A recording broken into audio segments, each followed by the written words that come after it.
is the Royal Enfield Guerrilla 450 Apex, which is the sportier version of the Guerrilla 450. This one is priced at 3.09 lakhs for the dual tone color, which are obviously black and green. There's a single tone color, which is red, which is priced at rupees 3 lakhs on road Mumbai. These are introductory pricing, of course, because Royal Enfield is like, let's test waters if we can compete with KTM's fantastic Dukes. Anyways, coming to the motorcycle, not much has actually changed. They made it a bit more sportier by actually removing the fork gaiters, which doesn't make any sense. They should have given this upside down forks. However, it still has 43mm telescopic forks. Why didn't they change this? I don't understand. Only you get this cowl here, you get this cowl on the pillion seat, so you arrive alone and you can easily remove it. How do you remove it?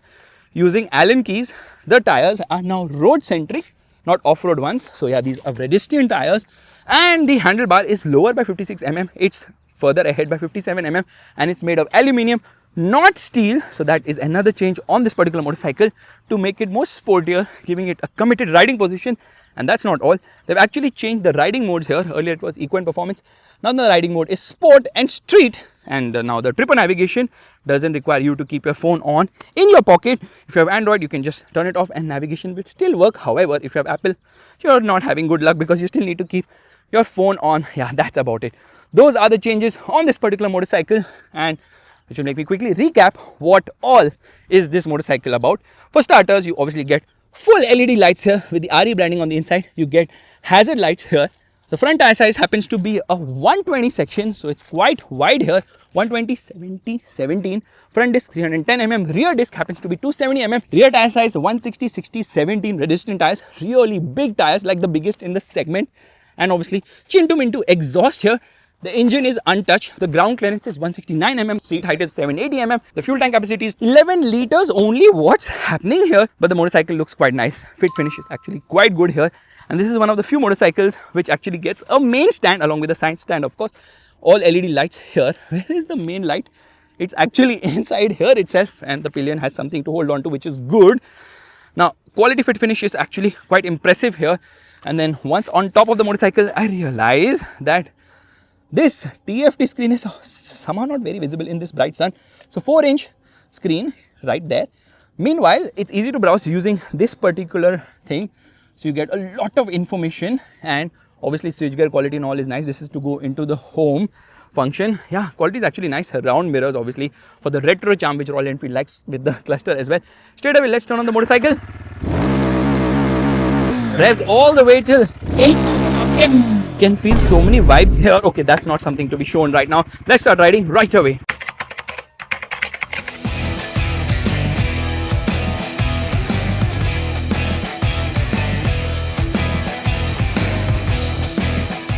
Let's turn on the motorcycle.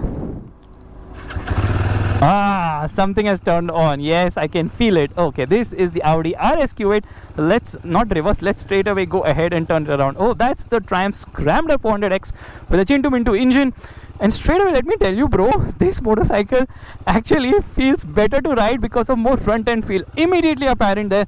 That is the most dated motorcycle in the world, the Pulsar 220F. Anyways, it's actually quite fun riding this motorcycle because they made it more road oriented now. So the tires have been changed to road biased here, and the ride quality completely gone for a toss. Oh my goodness, oopsie-doo. Oh my god, I felt that almost everywhere in the body, unfortunately, because the ride is on the stiffer side. Still no upside down forks, which is very disappointing. So the ride is not good. However, the handling is definitely improved because of the new position of the handlebar. And straight away, oh, feels fast. Feels quite fast actually. So this is a 452cc Sherpa engine, liquid cooled modern engine, quite nice, lovely motor. But the keyword here is 40, which is 40 horsepower, 40 Newton meters of torque, and 40% GST as well, because of which you end up paying the government a lot of taxes. Unfortunately, yeah, Royal Enfield is not Bajaj KTM that they could churn out a smaller capacity of this engine in no time at all. Anyways, performance here is very likable. They've actually retuned the engine to make it smoother. Earlier there was this flat spot or jerky power delivery around 2,500-3,000 RPM. That has been eliminated, so now performance feels much better because it feels more sorted, more linear, and without any jerks. So I think power delivery is smoother now. However, the performance is the same as before. The bike hasn't slowed down one bit, 0 to 100 km per hour in around 6.5 seconds, which is decently quick. But the real fun of this bike is because of the front end feel.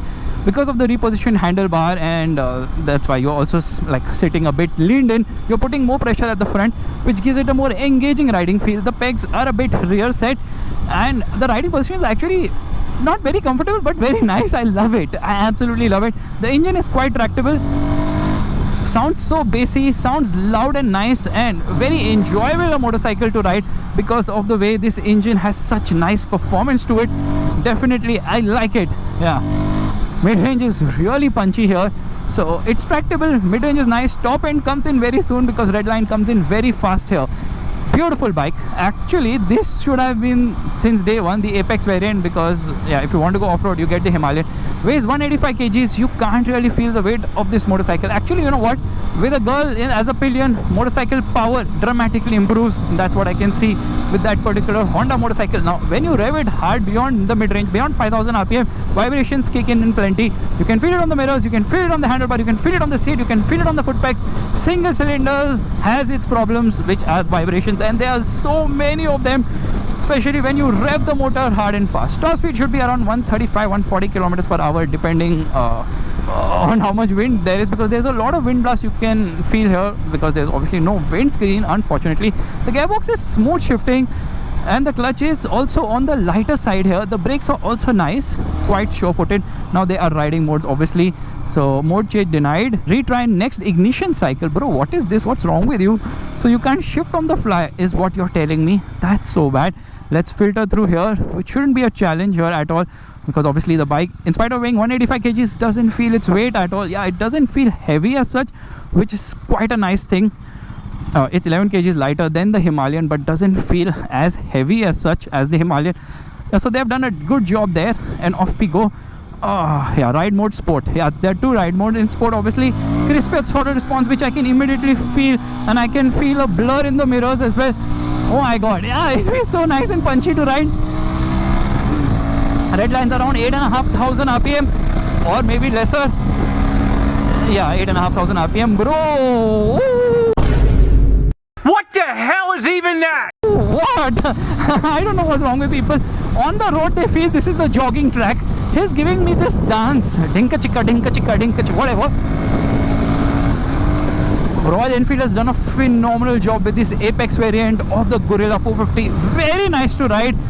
More fun for sure, but the GST benefits need to be passed, if there are any benefits, because there are none here. So reduce the cubic capacity and lower the price of the motorcycle, or at least lobby with the government, tell them please increase the 40% GST to motorcycles above 450cc, but they have 650cc as well, so they'll say over 651cc. Bike sounds nice at idle as well. Before I could tell you more, this Jupiter has turned on, so let's rev it. Rev still 8,000 rpm, which is nice and cool as well.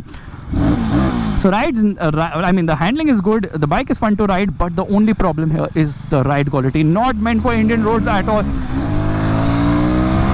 So sometimes I feel, what is this bike? Is it a track ride? Is it a street ride? I mean, what kind of a motorcycle is this positioned as? Because obviously this is not meant for off-roading. The Himalayan does a great job there. It's a good upgrade from the Hunter, but there you get GST benefits as well. Anyways, it's time to launch this bike.